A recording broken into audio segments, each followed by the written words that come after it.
trop savoir par où commencer, mais cette vidéo, je sens que j'ai besoin de la tourner et je sens qu'elle peut aider beaucoup, beaucoup, beaucoup de personnes. Voilà. Ça va être un peu comme une story time. Je pense que je vais d'ailleurs l'appeler story time. J'espère que vous m'en voudrez pas si je cherche mes mots, si je prends plus de temps à organiser les choses, mais c'est assez compliqué pour moi de tourner cette vidéo. C'est assez compliqué pour moi de ressasser tout ça, mais je sais que ça peut aider des gens. Je sais qu'il peut y avoir des jeunes dans ma situation et j'aurais aimé entendre quelqu'un me dire que c'est normal ce que je ressens, que je ne suis pas seule. Voilà. Cette vidéo va parler de beaucoup de choses, de divorce, de rapport à la famille, des sujets assez compliqués. Voilà. Donc, on va commencer par le commencement. Je suis la Benjamine dans ma famille. Ma maman a eu d'une précédente union une fille qu'on va appeler E. Elle n'aura pas beaucoup d'incidence dans cette histoire. E a quelques années de plus que moi. On n'a jamais été trop proches toutes les deux. Voilà. Et j'ai un petit frère qu'on va appeler D. Mon petit frère a 2 ans de moins que moi. Et on a toujours été très proches tous les deux, vu qu'on avait des âges assez similaires. Voilà. Donc mes parents, j'ai toujours cru, plus jeune, qu'ils resteraient toujours ensemble. Je pense que tous les enfants pensent comme ceci, que leurs parents resteront toujours ensemble, qu'ils s'aimeront toujours, que rien ne leur arrivera. On passait toujours des super vacances ensemble, avec des membres de notre famille. Ça a toujours été, et c'est toujours pour moi, des bons souvenirs quand j'y repense. Je pense que ça a commencé à se dégrader. J'avais 13 ans, je pense. Je voyais bien que entre mes parents ça n'allait plus vraiment. Je les entendais souvent se disputer, j'entendais souvent crier, mais je n'ai pas, dans ma tête d'enfant, ce n'était rien de grave que les parents s'engueulaient souvent et que c'était normal dans toutes les familles. Donc je n'ai pas plus que ça retenu en fait ce qui se passait. Un jour, quand j'étais au lycée, ou j'étais au collège, non, j'étais au lycée il me semble, je prenais le bus tous les matins. Donc mon arrêt de bus était à 7 ou 8 minutes à pied. Et ma maman m'a présenté un homme avant que j'aille au lycée, en me disant voilà, il s'appelle comme ça, c'est mon nouveau compagnon. Je n'ai pas trop compris, je pense, ce qui se passait. Je n'ai pas compris tout de suite ce que m'avait dit ma maman, je pense, parce que pour moi c'était pas possible, je pense. C'est un peu flou ce que je vous dis, je crois. J'essaye de mettre en place les choses, mais tout ça pour dire que ma maman a rencontré quelqu'un. Donc elle trompait mon père. Mais vu que c'était ma maman, pour moi, je l'ai pas mal pris. Je sais pas trop comment vous dire, mais pour moi c'était sa vie, elle faisait ce qu'elle voulait. Et j'ai compris au fil des mois qui ont passé qu'elle ne l'avait pas dit à mon père. Donc j'étais dans cette ambivalence de savoir que ma maman envoyait quelqu'un et qu'elle ne le disait pas à mon père, et c'était pas mon rôle de le dire. Et les mois ont passé, il a fini par comprendre de lui-même que ma maman avait trouvé quelqu'un. Voilà, donc j'ai posé les bases des choses. On va rentrer maintenant dans le divorce de mes parents. Au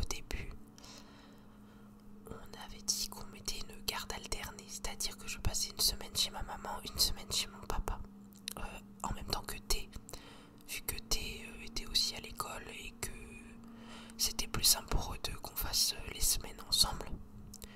Donc mon papa a gardé la maison dans laquelle on vivait et ma maman avait pris un appartement dans le même village avec son compagnon. Ça a été très dur pour moi de vivre une semaine sur deux chez l'un puis chez l'autre. Et très très vite, ce qui s'est passé, il y avait un week-end que j'ai passé chez une amie et mon papa est venu me chercher. Et lors de ce trajet en voiture, il m'a simplement dit « J'ai rencontré quelqu'un ». J'étais content pour lui, vu qu'il était très triste, qu'il pleurait beaucoup. J'étais contente pour lui. Et il m'a tout de suite dit dès que tu sortiras de la voiture, elle sera là, dis-lui bonjour. Et je sais pas trop comment vous expliquer, mais je me suis sentie pas agressée parce que c'est pas une agression, mais je me suis sentie enfin je sais pas comment vous expliquer, je me suis pas sentie bien. Et ça s'est tout de suite compris parce que quand je suis arrivée, elle ne m'a ni dit bonjour, ni regardé, ni venu vers moi. Il n'y a eu rien de sa part. Et cette femme avait 2 enfants, elle a toujours 2 enfants qui sont jeunes, turbulents.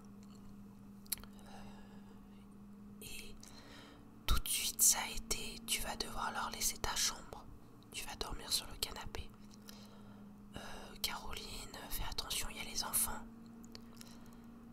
En fait, je devais tout de suite accepter cette femme et ses 2 enfants. Autant j'avais réussi à accepter le conjoint de ma maman parce que, voilà, il empiétait pas sur ma vie, si vous voulez. Mais là, c'était plus compliqué, donc les relations entre moi et mon père se sont tendues. À cette époque-là, j'avais un chat. Elle s'appelle Yuna. Elle est toujours actuellement en vie. Elle a 12 ou 13 ans. Donc mon chat était chez mon papa parce que vu qu'il avait gardé la maison, le chat connaissait la maison, donc j'avais pas envie de l'embêter, de la bouger. Donc quand j'étais là la semaine, je m'occupais d'elle, je changeais sa litière, je lui donnais des croquettes. Et quand je n'étais pas là, mon père avait simplement besoin de la nourrir. J'ai vu au fil des jours qui ont passé que Yuna avait changé de comportement. Dès que j'arrivais, elle me sautait dessus, elle ne me lâchait pas, elle me réclamait à manger dès que j'arrivais. Elle évitait de sortir de ma chambre. Elle ne voulait pas aller vers les enfants. Elle avait peur tout le temps. Et j'ai demandé à mon père pourquoi mon chat avait ces comportements-là. Et il a nié. Il a dit qu'il ne se passait rien, que c'était de la faute du chat, que les chats n'avaient... en gros, qu'elle n'avait pas son mot à dire, en gros, que voilà, les chats avaient des comportements qui changeaient. Sur le coup, je n'ai rien dit. J'ai accepté. Et puis j'ai vu de mes propres yeux les enfants taper mon chat.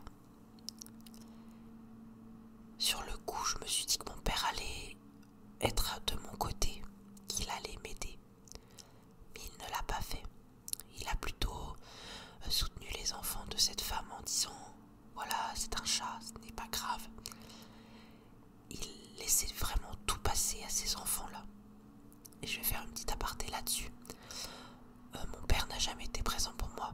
Il n'est jamais venu me chercher à l'école. Il n'a jamais fait mes devoirs avec moi. Il n'a jamais partagé un film avec moi. Il n'a jamais... On va dire qu'on a rarement partagé des choses ensemble, mais ça restait mon papa. Et avec ces enfants-là, il laissait tout passer. Il partageait des choses avec eux, comme s'il voulait rattraper ce qu'il n'avait pas fait avec moi et mon frère. Et je pense qu'avec les jours et les mois qui ont passé, ça a commencé à me faire beaucoup de mal. De plus en plus de mal, sans que je le réalise vraiment. Donc, les mois ont passé, et c'est là où ça va commencer à devenir un peu compliqué pour moi. Je vais essayer de pas pleurer, je vais essayer de me poser, de relativiser les choses. Donc les mois ont passé et je pense que vous allez me trouver bête dans ce qui va arriver, mais mon chat pour moi c'est beaucoup. Yuna c'est beaucoup de choses pour moi et j'y tiens énormément. Et j'en pouvais plus. J'en pouvais plus de l'avoir dans cet état-là.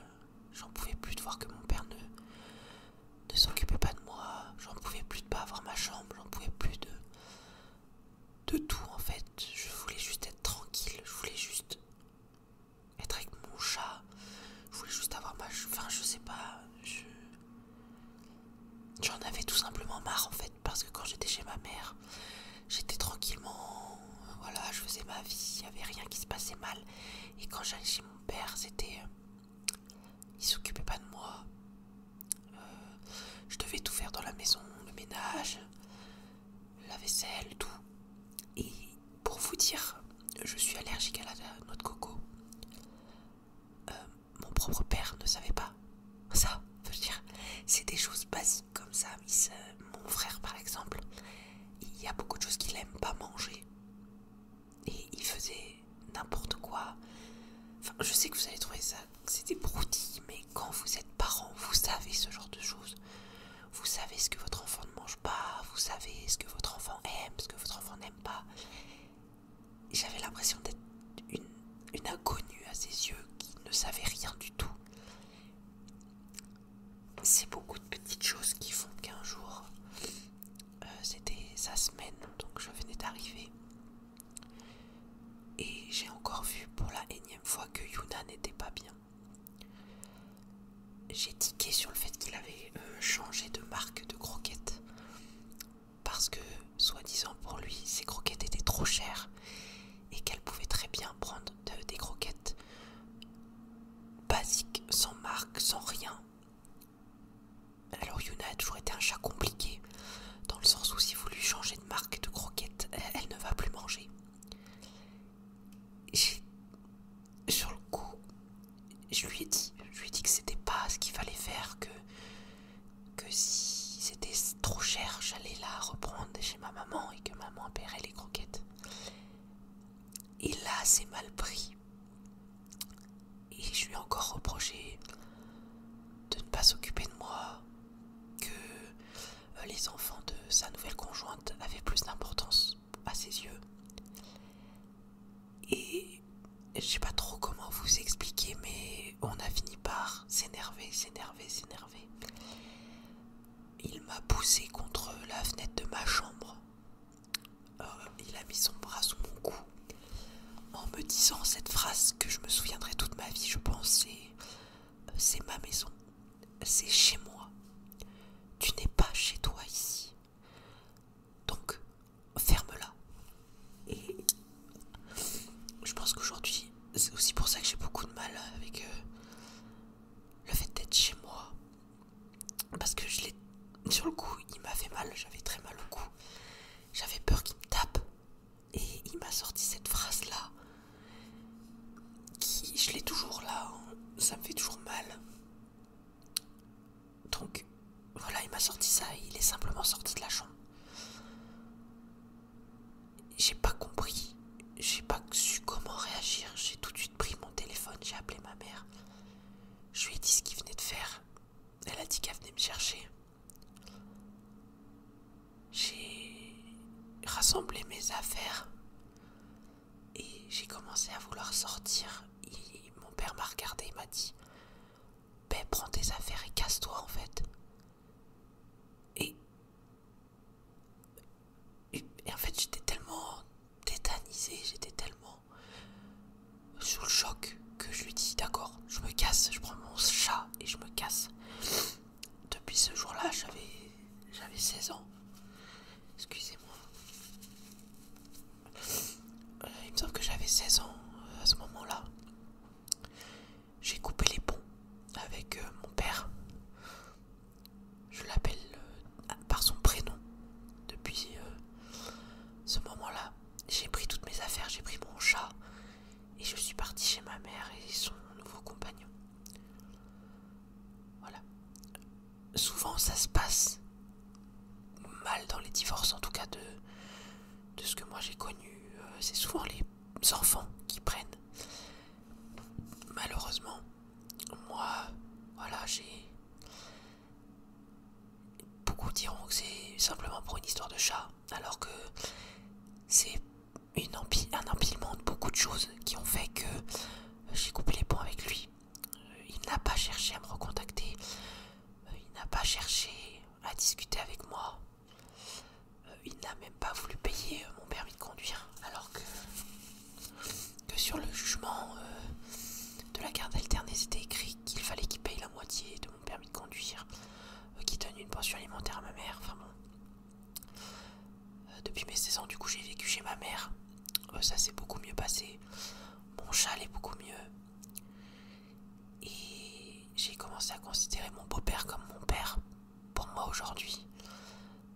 Mon beau-père m'a beaucoup apporté, c'est sûr, je le considère comme mon père, je l'appelle même papa. Mais comment dire ça, pour moi je n'ai plus vraiment de papa. C'est dur, je sais que ça peut être dur pour certaines personnes qui ont pu perdre leurs proches et qui aimeraient beaucoup les revoir, qui aimeraient beaucoup être avec eux. Mais pour moi ce jour-là j'ai vraiment perdu mon père. Et ça se confirme même aujourd'hui parce que il est très impliqué avec les enfants de sa conjointe. Il les a adoptés. Il fait tout un tas de choses avec eux. Et ça me fait vraiment mal parce que tout ça, moi, je l'ai pas connu. J'ai pas connu les sorties scolaires avec mon père. J'ai pas connu les je t'aime ma fille. J'ai rien connu, vraiment. J'ai aucun souvenir avec lui. Vraiment aucun. Et ça me fait mal, mais c'est comme ça, c'est la vie. Et vous allez me dire, voilà, c'est un divorce comme un autre. Sur le coup, je l'ai mal vécu, je le vis peut-être encore mal aujourd'hui. Et pour vous dire, toute sa famille, mon papa, s'est retourné contre moi. On dit que j'étais une enfant gâtée, que j'aurais juste dû fermer ma bouche, que il avait raison, que c'était chez lui et que j'avais pas mon mot à dire. Ça a été dur pour moi de ne plus parler à mes grands-parents, de ne plus parler aux gens de ma famille. Même encore aujourd'hui, beaucoup de gens de ma famille ne me parlent plus parce que j'ai osé défier mon père alors que j'ai simplement voulu défendre mon chat et avoir un peu d'attention. Après, tout est allé entre guillemets mieux. J'ai été avec ma mère, j'ai vécu avec ma mère et avec le temps, mon frère a fait exactement la même chose. Il a fini par vivre chez ma mère. Ça voulait dire aussi que mon père n'en avait rien à faire de lui. Voilà le fondement du divorce de mes parents. Et jusqu'à ce que je tombe enceinte l'année dernière, je l'avais oublié. Je pensais pas à ça, je pensais pas à mon père, je pensais pas à tout ça. Et j'ai eu un appel de son frère qui m'a dit que je pouvais pas rester comme ça, que je devais lui dire que j'étais enceinte. Et j'ai réfléchi et je l'ai revu en lui disant que voilà, j'avais accouché, que mon fils s'appelait Roméo, qu'il allait très bien. Je suis allé le voir alors que ça faisait au moins 6 ans que je l'avais pas vu. Voilà, pour qu'il connaisse mon fils, parce que ça reste son petit-fils. Il l'a vu depuis qu'il est né, il a dû le voir 4-5 fois. C'est toujours dur pour moi d'y aller. C'est toujours dur de le regarder. C'est toujours dur tout. Mais je veux que mon fils le connaisse, bien sûr, mais pour moi, il ne fera pas partie de notre vie. Je ne veux pas qu'il l'appelle papy, parce que pour moi, ce n'est pas son papy. Je sais qu'il y a beaucoup de personnes qui vont... comment vous dire ça, qui vont être mécontentes de cette vidéo, qui vont dire que j'abuse, que... Enfin, plein de choses. Je veux juste donner mon témoignage pour que les gens qui vivent cette situation comprennent qu'ils ne sont pas seuls, que les divorces existe, que les enfants au milieu ça existe. Voilà, que moi je suis là, je vous tends la main, je suis là, si vous voulez en parler avec moi, je suis là. Que dans les moments difficiles, il faut savoir prendre les mains tendues. Je suis restée avec ma mère, j'ai pris sa main tendue, j'ai pris la main tendue de mes amis. J'ai essayé tant bien que mal de me relever de tout ça, parce que ça a été très compliqué. Ça a été compliqué psychologiquement, ça a été compliqué aussi logistiquement, parce que j'avais des affaires qui restaient chez lui. Et que j'avais certains profs qui m'en voulaient de ne pas avoir ces affaires-là, alors que je n'avais aucun moyen de les récupérer. Désolée pour le mouchoir. Cette vidéo est là pour... Voilà, pour aider. Pour dire que vous n'êtes pas seul. Que la famille, ça fait beaucoup. Et si moi j'ai voulu me marier si jeune, c'est pour changer de nom, c'est pour changer de vie. C'est pour ne plus porter son nom à lui aussi. C'est pour avoir ma propre famille. J'ai acheté jeune ma maison, c'est pour avoir mon chez moi. Et j'ai eu Roméo très tôt, c'est pour avoir ma famille. J'ai beaucoup de mal avec cette comment dire, ce sentiment d'appartenance. J'ai besoin d'avoir les choses. J'ai besoin de savoir que j'ai ces choses-là. Le fait de me dire que j'ai ma propre famille, que j'ai mon chez moi, ça me fait du bien. Je me suis reconstruite. Et j'arrive à dire aujourd'hui que c'était dur, mais qu'on se relève. On se relève du harcèlement scolaire parce que, en parallèle de ça, à l'école ça allait pas. On se relève du harcèlement scolaire, on se relève du divorce de ses parents. On se relève de beaucoup de choses. On est fort, l'être humain est fort. On peut se relever de tout. Vraiment, je veux que cette vidéo soit un message positif. Certes, c'est une histoire assez compliquée que j'ai donnée. J'ai pas donné tous les détails. J'ai essayé d'être le plus concise possible. Mais c'est pour vous dire que vous n'êtes pas seul. Que aujourd'hui, peut-être que ça va pas. Aujourd'hui, vous pensez que vous êtes au fond du trou. Que vous vous relèverez jamais. Mais c'est faux. Sachez que le temps fait beaucoup, beaucoup, beaucoup de choses. Et moi, vous m'auriez dit à mes 16 ans que dans 5 ans, j'aurai ma maison, mon bébé, ma voiture. Je vous aurais pas cru. Je vous aurais dit que non, je veux plus vivre, j'en ai marre. Y aura rien après. Et que j'ai plus de famille, que ça sert à rien. Mais il faut vous battre. Vous en valez la peine. Vous êtes quelqu'un de merveilleux et personne ne peut dire le contraire. Vous êtes sur cette terre pour une raison. Vous êtes quelqu'un. Vous êtes quelqu'un, vous êtes un être humain. Vous êtes quelque chose. Vous n'êtes pas rien. Et ça, il faut se le mettre dans la tête, d'accord? Vous êtes quelqu'un d'exceptionnel et personne ne peut dire le contraire. Voilà, je veux que cette vidéo serve pour ça. Je veux que ma chaîne serve à ça. Je veux vous aider. Je veux être une personne qui essaye de rendre votre quotidien meilleur, qui essaye de faire au mieux pour vous. Voilà, donc cette vidéo était un peu compliquée à tourner. Elle aurait peut-être ni queue ni tête, je ne sais pas. C'est une vidéo un peu bizarre, on va dire, mais j'espère qu'elle vous aura aidé. J'espère avoir au moins pu vous endormir si ça ne vous a pas aidé. On se retrouve